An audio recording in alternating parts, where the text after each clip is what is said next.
रणभूमि के सियासतदानों से सीधी बातें, खास कार्यक्रम फेस टू फेस सिर्फ न्यूज 11 पर। नमस्कार, स्वागत है आपका न्यूज 11 में और मैं हूं आपके साथ बलराम शर्मा।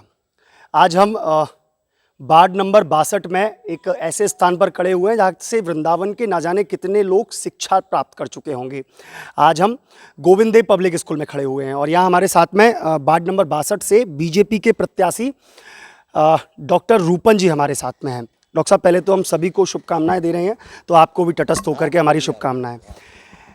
कैसा देख रहे हैं इस मुकाबले को और जनता के बीच में जब जा रहे हैं तो कैसा रुझान आपको मिल रहा है और किन मुद्दों को लेकर के जनता के बीच में जा रहे हैं? जनता का रुझान बहुत अच्छा मिल रहा है, चारों तरफ बहुत अच्छा रुझान मिल रहा है, हिंदुओं में, मुसलमानों में, सातों जातों में, हर तरह से।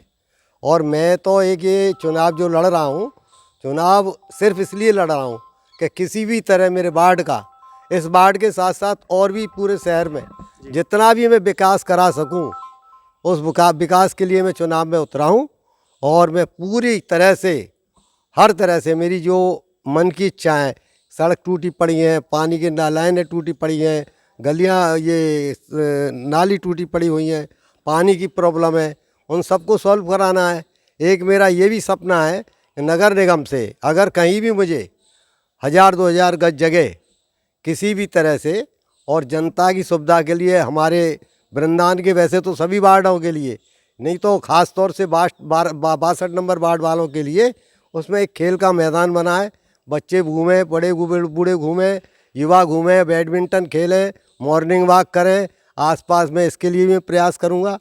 और हमारे बहुत से नौजवान अभी भी जो जिस तरह से नगर पालिका में, पिछली नगर पालिका में जो मुझे मौका मिला तो मैंने काफ़ी बच्चों की सर्विसें लगाई।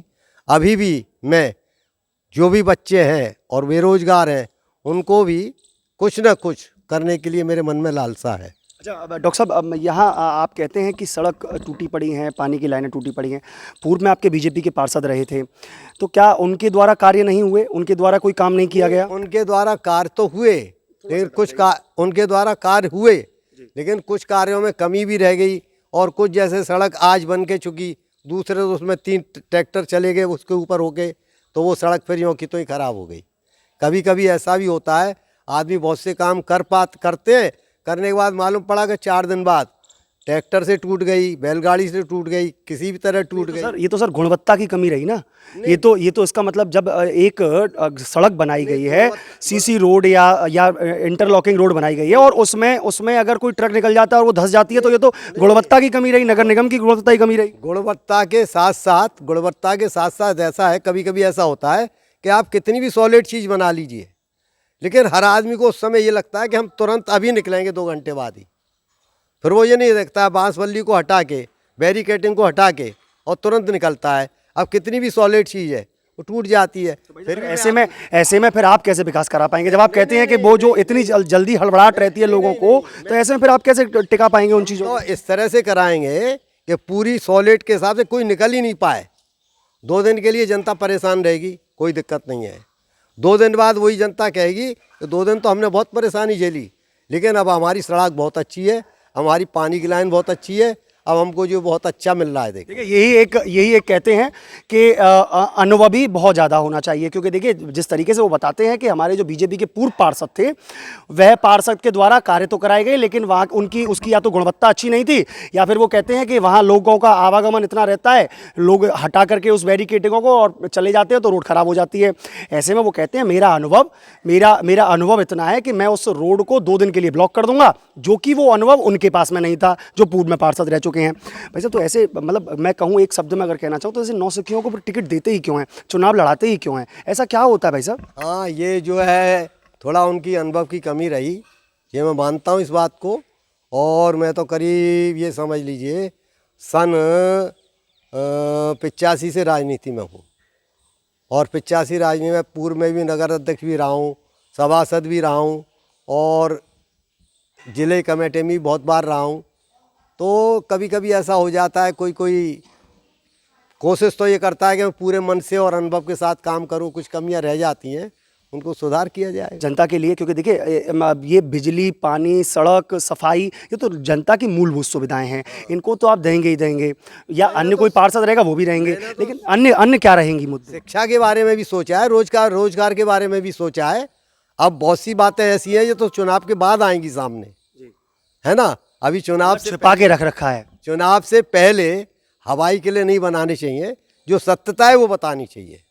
सत्यता ये है कि पूरे तन से, मन से, हर तरह से सेवा करनी है। धन भी ले लीजिए इसी में, हैं? धन भी ले लीजिए। धन की जरूरत पड़ेगी तो मेरे पास सामाजिक संस्थाएं इतनी हैं, उनसे भी सहयोग लूंगा। अच्छा डॉक्टर साहब, अगर मैं बात करूं बाढ़ की, तो आप ही के बाढ़ से कांग्रेस के प्रत्याशी गोविंद बघेल मैदान में उतरे हैं। वो कहते हैं कि अब की बार जो बाढ़ की मैं जब जा रहा हूं अपने यहाँ कैंपेनिंग करने के लिए लोगों के साथ में, वो कह रहे हैं कि मैं जाता हूं तो वहाँ लोग कहते हैं कि अब की बार युवा की आवश्यकता है। वो कहते हैं हमारे वो तो बाबा हैं और बाबा चुनाव लड़ रहे हैं। बोले अब जनता युवा चाहती है ना कि बाबा चाहती है, ऐसे वो कह करके बात करते हैं। वैसे तो बाबा तो मैं हूँ कि बाबा के साथ साथ मैं युवा भी हूँ। अभी मैं बाबा वैसे नहीं हूँ, उम्र मेरी चाहे 67 साल है, लेकिन अभी मैं पूरी युवा हूँ। और रही बात, गोविंद बघेल भी मेरा ही बच्चा है, मेरा ही आदमी है। रही बात चुनाव की, ये तो चलता रहता है, कोई दिक्कत नहीं है। वो अगर जाते हैं जैसे वो कह रहे हैं कि मैं वोट मांगने जाता हूँ तो जनता कहती है कि युवाओं की ज़रूरत है, लेकिन मैं वोट मांगने जाता हूँ तो जनता मुझसे कहती है कि आपके अनुभव की भी ज़रूरत है और आपकी सेहत को देख के हमें आपकी ज़रूरत है। मैं अभी 67 साल का होते हुए भी अपनी बॉडी मेंटेन के हिसाब से अभी मैं बुढ़ा नहीं हूँ, अभी भी मैं युवा हूँ। ये बात मैंने कही, मैंने ये बात गोविंद बघेल जी से कही। मैंने कहा अगर मैं आपके समकक्ष अगर उन्हें बैठा दूं तो आपकी और उनकी उम्र में, मतलब शकल से देखने में, मतलब फेस से अगर देखा जाए, अगर बॉडी स्ट्रक्चर से देखा जाए तो कुछ ही हद तक वो आपके बराबर समकक्ष दिखेंगे। तो कहते हैं कि नहीं, वो तो हमारे बाबा हैं, उम्र भी तो कुछ कहती है, उम्र भी तो कुछ होता है, और ऐसे में वह कितनी सेवा करा पाएंगे। क्योंकि जनता चाहती है कि युवा आपकी बार हमें चाहिए जो हमारी बातों को बहुत ही ज़्यादा उत्सुकता के साथ में ऊपर पहुँचाए, ताकत के साथ में ऊपर पहुँचाए। ऐसा है, अभी भी महीने में 25 दिन तो ऐसे होते हैं कि कोई ना कोई समस्या लेके मेरे पास जनता का आदमी ना आता हो, और उसकी समस्या के लिए चाहे रात को 2 बजे हो, चाहे 12 बजे हो, चाहे दोपहरी हो, चाहे ठंड हो या कुछ हो, मैं हर समय उसके साथ चल देता हूँ। मेरा बुढ़ापा मुझे पता ही नहीं पड़ता है कहाँ है बुढ़ापा। मैं तो जवानी के हिसाब से जाता हूँ उनके काम के लिए। कोई आ जाता है ऐसे ऐसे मेरा एडमिशन कराइए, कोई कहता है मेरी फीस माफ़ कराइए, कोई कहता है मेरा नगर निगम में मेरा काम रुक रहा है, नल का कनेक्शन नहीं हो रहा है, मैंने चलिए। कोई आता है मुझको ऐसे ऐसे पुलिस परेशान कर रही है। अच्छा डॉक्टर साहब, एक बात मैं यहाँ जानना चाहूँगा, जो अपना नया परसिमन बाढ़ हुआ है, इसमें कुल करीब कितनी वोटें हैं? करीब इसमें वोट हैं 6,500 से के आसपास हैं, 6500 समथिंग लमसम वोट हैं। अच्छा, पिछले अगर मतदान की बात की जाए तो कितना % मतदान रहता है इस क्षेत्र में अपने में? मतदान तो अभी भी परसेंटेज 60% तो आराम से होता है, 60% लमसम होता है। तो ऐसे में लमसम में मानूँ कि 7000 वोट, मतलब सॉरी 6500 है तो करीब 4000 लमसम वोट पड़ेंगी। मैं अगर डॉक्टर रूपन जी से पूछूं कि डॉक्टर रूपन जी अपनी कितनी वोट मानते हैं तो क्या जवाब होगा? तो ये कहूँगा कि 3000 वोट से तो कम आएंगी ही नहीं। मैं 1000 वोट से तो मेरी गिनती स्टार्टिंग होगी। डॉक्टर साहब का मैं एक बार मोबाइल दोबारा साइलेंट कर लेता हूँ।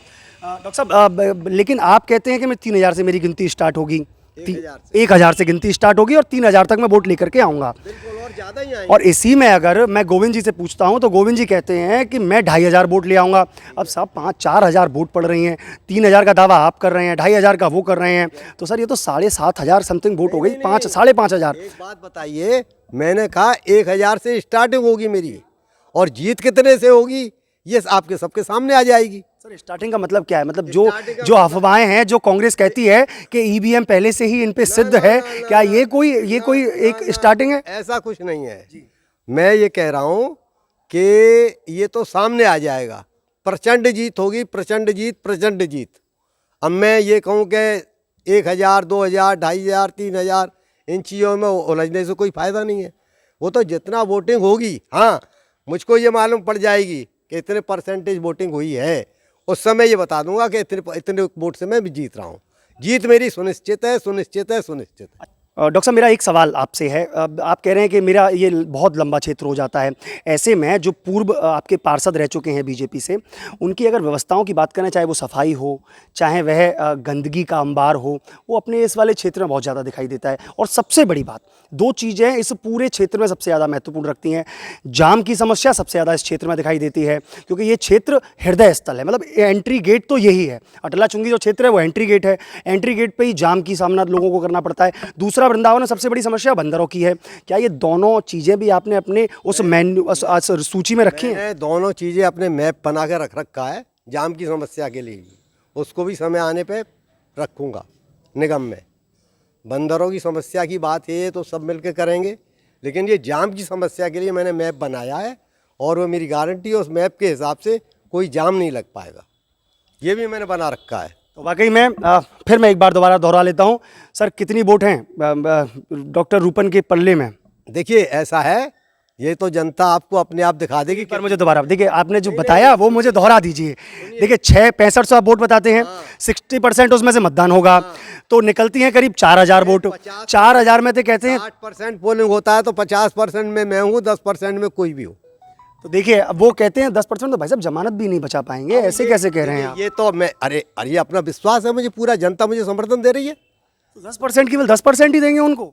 अरे ये तो जनता युवा चेहरा है सर। सर इतना तो सोच लीजिए, वो युवा चेहरा है। वो कहते हैं कि बाबा, वो मेरा बच्चा है, वो मुझे बाबा बता रहा है ना, तो बाबा को जनता चुनेगी कि बच्चा को चुनेगी? बाबा की बात मानेगी या बच्चे की मानेगी? अनुभव को लेकर, अनुभव को मानेगी कि बच्चे को मानेगी? इससे वो खुद ही कह रहे हैं इस बात को ना, वो खुद मेरे गोविंद भैया खुद कह रहे हैं इस बात को कि मेरे बाबा हैं, तो बाबा को जनता चुनेगी कि बच्चे को चुनेगी? तो वाकई में इस समय ये पूरी तरीके से निष्फिक्र हैं और कह रहे हैं कि जो 6500 जो वोट हमारे इस पूरे क्षेत्र में है, जनता की जो वोटिंग है वो करीब 6500 लमसम है, और इसमें करीब 60% मतदान होता है, और 60% मतदान के अनुसार मैं मतलब 4000 लमसम वोट बैठती हैं, और 4000 वोटों में से मैं 3000 लेकर के आऊँगा। इधर अगर गोविंद जी की बात सुनते हैं तो वो कहते हैं कि 2500 वोट मैं लेकर के आऊँगा। तो भाई साहब कहते हैं कि मैं अनुभव, जनता जो देखेगी वो अनुभव देखेगी।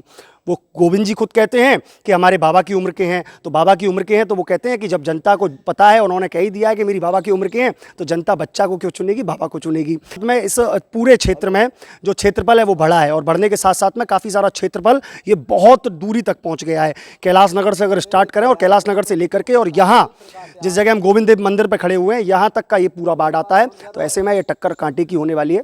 कहीं मत जाइए, जुड़े रहिए न्यूज़ 11 के साथ में अपने सहयोगी अरुण के साथ। मैं बलराम शर्मा, न्यूज़ 11 वृंदावन।